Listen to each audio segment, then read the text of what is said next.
नमस्कार, मी नीलम जगताप साबळे. सर्व प्रेक्षकांना जय महाराष्ट्र. आता बातम्या पाहूयात विस्ताराने.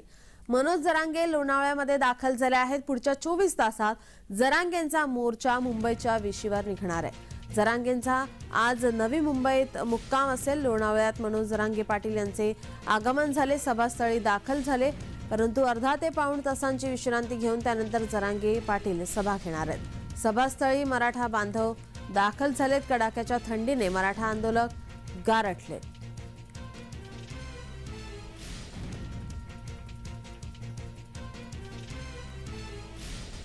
मनोज जरांगे लोणावळ्यामध्ये दाखल झालेले आहेत. आज नवी मुंबईत त्यांचा मुक्काम असेल. पुढच्या 24 तासात जरांगेंचा मोर्चा मुंबईच्या वेशीवर निघणार आहे. लोणावळ्यात मनोज जरांगे यांचं आगमन झालं. आपले प्रतिनिधी अविनाश परबत आपल्यासोबत फोन लाईन वरून जोडलेत. अविनाश, काय अधिकची माहिती?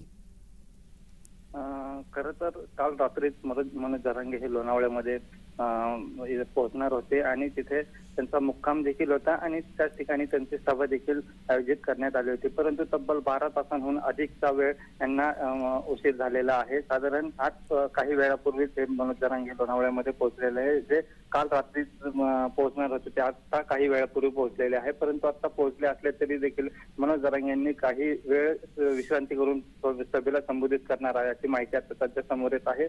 आणि सभा झाल्यानंतर हे संपूर्ण यात्रा पुन्हा सुरू होणार आहे आणि मुंबईच्या दिशेने आगेकूच करणार आहे. परंतु कालच शिक्षण मंत्री दीपक केसरकर यांनी सांगितलं आहे की या मोर्चाला मुंबईमध्ये येण्याची गरज पडणार नाही. लोणावळ्यामध्ये त्यांना काही ना काहीतरी आनंदाची बातमी मिळणार आहे असं असे आहे. त्यामुळे आशा आहे की आता काही ना काहीतरी सरकारकडून कठोर पावलं उचलण्यात येत आहेत आणि आता नेमकं सरकार काय पावलं उचलत आहे याकडे आता सर्वांचं लक्ष लागलेलं आहे. परंतु आता जे अपडेट असे आहे की मनोज जरांगे पाटील हे सध्या लोणावळ्यामध्ये दाखल झालेले आहे आणि काही वेळानंतरच ते मराठ्यांशी संवाद साधणार आहे आणि नेमकं आता ते त्या सभेमध्ये काय बोलणार याकडे सर्वांचं लक्ष लागलेलं आहे. नक्कीच अविनाश, याचे अपडेट आम्ही तुमच्याकडून घेतच राहू. तुर्तास धन्यवाद तुम्ही दिलेल्या माहितीसाठी.